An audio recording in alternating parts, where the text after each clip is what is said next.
Sir നമസ്കാരം. നമസ്കാരം. തമിഴ്നാട്ടിൽ യഥാർത്ഥത്തിൽ സ്റ്റാലിനെ പരാജയപ്പെടുത്തിക്കൊണ്ട് AIADMK വീണ്ടും അധികാരത്തിലേക്ക് എത്തുമോ? ഒരു സാന്റിയാഗോ മാർട്ടിന്റെ ഒരു പ്രസൻസ് കൂടി ഈ ഇലക്ഷനിലുണ്ട് അല്ലെ? തെരഞ്ഞെടുപ്പിൽ സ്റ്റാലിൻ ഒരു കാരണവശാലും തിരിച്ചു വരില്ല. തമിഴ്നാടിന്റെ അന്തരീക്ഷം ആകെ മാറിയിരിക്കുകയാണ്. ഇപ്പോൾ തമിഴ്നാട് ജനത സ്റ്റാലിൻ ഭരണത്തിൽ നിന്നും ഒരു മോചനം ആണ് ആഗ്രഹിക്കുന്നത്. ഏതായാലും അതനുസരിച്ചുള്ള വലിയ മാറ്റങ്ങൾ ഇത്തവണ ഉണ്ടാവും. അതായത് പശ്ചിമ ബംഗാളിൽ BJP മുഖ്യമന്ത്രി വരുമെങ്കിൽ തമിഴ്നാട്ടിൽ BJPയുടെ ഉപമുഖ്യമന്ത്രി വരും. അതായത് തമിഴ്നാട്ടില് NDA AIADMK BJP സഖ്യമാണ്. ഈ സഖ്യത്തിൽ നിരവധി കക്ഷികളുണ്ട്. മറുവശത്ത് DMKയുടെ സെക്യുലർ പ്രോഗ്രസീവ് അലയൻസ് ഏതാണ്ട് 2 ഡസനോളം പാർട്ടികളുണ്ട്. എന്നാൽ തമിഴ്നാട് മുഴുവൻ ഇന്ന് അലയടിക്കുന്ന വികാരം DMK വിരുദ്ധമായിട്ടുള്ള ഒരു വികാരമാണ്. ഇത് കേവലം ഒരു ആന്റി ഇൻകംബൻസി ഫാക്ടർ അല്ല. അതായത് കേരളത്തിലെ പിണറായി വിജയന്റെ ദുർഭരണം പോലെ തന്നെ അതിഭീകരമായിട്ടുള്ള ഒരു ഭരണമായിരുന്നു തമിഴ്നാട്ടിലും അരങ്ങേറിയത്. അതുകൊണ്ട് തമിഴ്നാട് ജനത ഇത്തവണ NDA സഖ്യത്തിന് അനുകൂലമായി വോട്ട് രേഖപ്പെടുത്തും. പളനിസ്വാമി മുഖ്യമന്ത്രിയാവും. BJPക്ക് ഉപമുഖ്യമന്ത്രി സ്ഥാനമുണ്ടായിരിക്കും. NDA സഖ്യം തെക്കൻ ഇന്ത്യയില് തമിഴ്നാട്ടില് അധികാരത്തിൽ വരാൻ പോവുകയാണ്. ഇന്ത്യ മുഴുവൻ ശ്രദ്ധിക്കപ്പെടുന്ന ഒരു വലിയ വിജയമായിരിക്കും ഇത്. ഇതിന് പ്രധാനപ്പെട്ട ഒരു കാരണം അവിടെ ഇപ്പോൾ നിലനിൽക്കുന്ന ഭരണത്തിന്റെ ദുസ്സഹമായിട്ടുള്ള അവസ്ഥയാണ്. അതായത് ഏകാധിപത്യ ഭരണം, കുടുംബ ഭരണം, DMKയെ സഹിക്കാൻ വയ്യ, സ്റ്റാലിന്റെ ഭരണത്തെ പൊറുക്കാൻ വയ്യ എന്നുള്ളൊരു മട്ടിൽ തമിഴ് ജനത എത്തിയിരിക്കുന്നു എന്നുള്ളതാണ് സത്യം.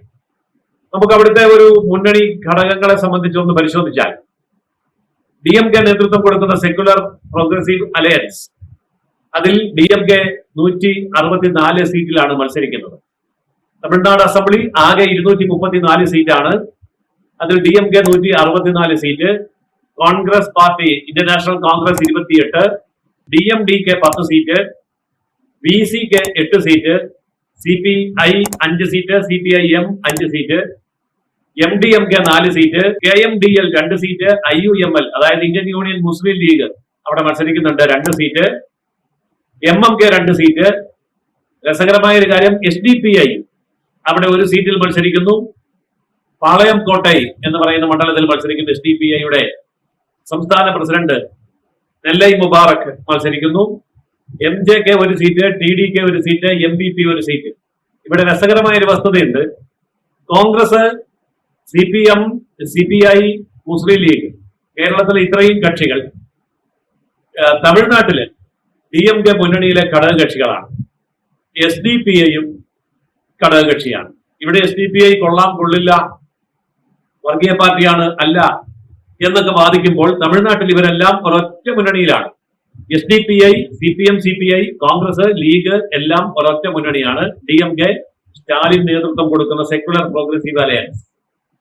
എന്നാൽ അതിനെ നേരിടുന്ന ദേശീയ ജനാധിപത്യ സഖ്യം NDA അലയൻസിൽ AIADMK 167 seat, BJP 27 seat, PMK 18 seat, MMK 11 seat, TMC 5, IJK 2, TMMK, NJP, STMK എല്ലാം ഓരോ സീറ്റ് വീതം മത്സരിക്കുന്നു. ഇതുകൂടാതെ തമിഴ്നാട് രാഷ്ട്രീയത്തിൽ മറ്റൊരു കൗതുകം ഇത്തവണയുള്ളത് നടൻ വിജയ് നേതൃത്വം കൊടുക്കുന്ന TVK എന്ന് പറയുന്ന പാർട്ടി മുഴുവൻ സീറ്റിലും 234 സീറ്റിലും മത്സരിക്കുന്നു. അതേപോലെ സീമാൻ എന്ന് പറയുന്ന തമിഴ് സംവിധായകൻ, നടൻ, അദ്ദേഹത്തിന്റെ പാർട്ടി NTK മുഴുവൻ സീറ്റ് 234 സീറ്റിലും മത്സരിക്കുന്നു. അപ്പൊ ഇതാണ് അവിടുത്തെ ഇപ്പോഴത്തെ അവസ്ഥ. എന്നാൽ നമ്മൾ മനസ്സിലാക്കേണ്ട ഒരു കാര്യം, തമിഴ്നാട് രാഷ്ട്രീയത്തിൽ കരുണാനിധിക്ക് ശേഷം, MGRന് ശേഷം, ജയലളിതയ്ക്ക് ശേഷം സിനിമാ താരങ്ങൾക്ക് പിന്നീട് ഇടം പിടിക്കാൻ സ്ഥലം കിട്ടിയിട്ടില്ല, ഒരവസരവും തമിഴ് ജനത കൊടുത്തിട്ടില്ല എന്നുള്ളതാണ്. തമിഴ്നാട്ടിലെ വളരെ പ്രശസ്തരായിട്ടുള്ള ശിവാജി ഗണേശൻ, വിജയകാന്ത്, കമലഹാസൻ, ഭാഗ്യരാജ്, ശരത് കുമാർ, കാർത്തിക്, രജനീകാന്ത് ഇവരെല്ലാം രാഷ്ട്രീയ രംഗത്ത് ഇറങ്ങി പരാജയപ്പെട്ട് തിരിച്ചു കയറിയവരാണ്. അവിടെയാണ് വിജയ് മുഴുവൻ സീറ്റിൽ ഇപ്പോൾ മത്സരിക്കുന്നത്. അതുകൊണ്ട് തമിഴ് രാഷ്ട്രീയം, അവിടുത്തെ രാഷ്ട്രീയ പാർട്ടികളും മുന്നണികളും അതിനെ അതിജീവിക്കാൻ സിനിമാ താരങ്ങൾക്ക് സാധ്യമല്ല എന്നുള്ള ഒരു കാലാവസ്ഥയാണ് തമിഴ്നാട്ടിൽ ഇപ്പോഴുള്ളത്. അപ്പോൾ തീർച്ചയായിട്ടും ഒരു വലിയ ഭരണമാറ്റം തമിഴ്നാട്ടിൽ പ്രതീക്ഷിക്കാം, ഒരു സംശയവും വേണ്ട. അതേപോലെ തന്നെ പശ്ചിമ ബംഗാളിലും ഭരണമാറ്റം പ്രതീക്ഷിക്കാം. അണ്ണാമലയെ BJP അവഗണിക്കുന്നത്, അതായത് കഴിഞ്ഞ തവണ അണ്ണാമലയുടെ നേതൃത്വത്തിലായിരുന്നു അവിടുത്തെ തെരഞ്ഞെടുപ്പ് പ്രചരണ പരിപാടികളൊക്കെ തന്നെ നടന്നത്. ഇത്തവണയും അണ്ണാമലയാണ് തെരഞ്ഞെടുപ്പ് പ്രവർത്തന പരിപാടികൾക്ക് നേതൃത്വം കൊടുക്കുന്നത്. അദ്ദേഹത്തെ അവിടുത്തെ താരപ്രചാരകനായി മുൻപിൽ തന്നെ നിർത്തിയിരിക്കുകയാണ്. അണ്ണാമലയ്ക്ക് സീറ്റില്ല എന്നുള്ളതല്ല, അണ്ണാമല മത്സരിക്കുന്നില്ല എന്നാണ് പറഞ്ഞത്. അതുപോലെ തന്നെ മത്സരിക്കാത്ത വേറെ ആൾക്കാരുമുണ്ട്. തമിഴ്നാട്ടില് രാഷ്ട്രീയത്തില് മത്സര രംഗത്തേക്ക് വരുന്നില്ല എന്ന് പറഞ്ഞ ആൾക്കാരുണ്ട്. അപ്പോൾ മുന്നണിക്ക് നേതൃത്വം കൊടുക്കുക എന്ന ഭാരിച്ച ചുമതലയും തമിഴ്നാട്ടിൽ അധികാരത്തിൽ എത്തിക്കുക എന്ന ചുമതലയുമാണ് അണ്ണാമല ഏറ്റെടുത്തിരിക്കുന്നത്. അല്ലാതെ അണ്ണാമലയെ മാറ്റി നിർത്തിയതല്ല. അപ്പോ അണ്ണാമലയെ ആയിരുന്നു BJPയുടെ നേതൃത്വം നൽകുന്നത് മൊത്തം അണ്ണാമല തന്നെയാണ് അല്ലെ? അതെ അതെ, അണ്ണാമലയാണ് മുഴുവൻ മണ്ഡലങ്ങളിലും യാത്ര ചെയ്തുകൊണ്ട് തെരഞ്ഞെടുപ്പിന്റെ നേതൃത്വം വഹിക്കുന്നതും ചുക്കാൻ പിടിക്കുന്നതും.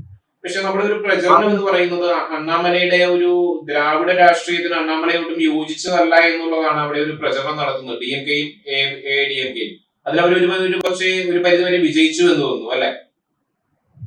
പക്ഷെ ഇപ്പോഴത്തെ അവിടുത്തെ രാഷ്ട്രീയ സാഹചര്യം ഇതൊന്നുമല്ല.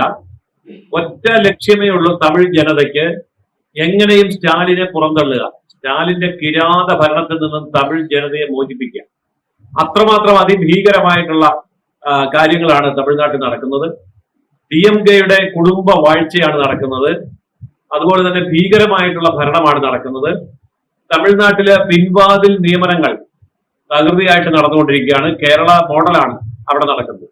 അതുകൊണ്ട് കേരളത്തിൽ പിണറായി വിജയനോടുള്ള അതൃപ്തി, എതിർപ്പ് എത്ര ശക്തമാണോ അതിനേക്കാൾ വലിയ എതിർപ്പാണ് സ്റ്റാലിൻ ഭരണകൂടത്തോട് തമിഴ്നാട്ടിൽ ഇപ്പോൾ ഉള്ളത്. മറ്റൊരു രസകരമായിട്ടുള്ള ഒരു വസ്തുത നമ്മുടെ സാന്റിയാഗോ മാർട്ടിന്റെ ഭാര്യയും മത്സരിക്കുന്നുണ്ട് എന്നുള്ളതാണ് അല്ലെ? അതെ അതെ, വളരെ രസകരമായിട്ടുള്ള മുന്നണി ഘടകങ്ങളാണ് അവിടെ നിലനിൽക്കുന്നത്. പക്ഷെ ഇത്തവണ അവിടെ എന്തു തന്നെ സംഭവിച്ചാലും, അതായത് സാന്റിയാഗോ മാർട്ടിന്റെ ഭാര്യ മത്സരിച്ചാലും, വീരപ്പന്റെ മകള് മത്സരിച്ചാലും, ഭാര്യ മത്സരിച്ചാലും, ഇനിയിപ്പോൾ ഈ പറഞ്ഞ പോലെ ഈ വിജയുടെ പാർട്ടി മുഴുവൻ സീറ്റിലും മത്സരിച്ചാലും അതൊന്നും തന്നെ രാഷ്ട്രീയ ചലനങ്ങൾ സൃഷ്ടിക്കാൻ പോകുന്നതല്ല. കാരണം തമിഴ് ജനതയെ സംബന്ധിച്ച് ഒരു കാര്യം മനസ്സിലായി, വികസനം, മുന്നേറ്റം ഇത് ഞങ്ങൾക്ക് ആവശ്യമാണ്. അതുകൊണ്ട് ഉത്തരേന്ത്യ വികസിച്ചതുപോലെ മുന്നേറിയതുപോലെ തമിഴ്നാടിനും മുന്നേറണം. അതുകൊണ്ട് കേന്ദ്ര ഗവൺമെന്റിന്റെ പിന്തുണയുള്ള ഡബിൾ എഞ്ചിൻ സർക്കാർ തമിഴ്നാട്ടിൽ വരണം. അതുകൊണ്ടാണ് AIADMK BJP സഖ്യത്തിന് ഇപ്പോൾ ജനങ്ങൾ ശക്തമായ പിന്തുണ കൊടുത്തുകൊണ്ടിരിക്കുന്നത്.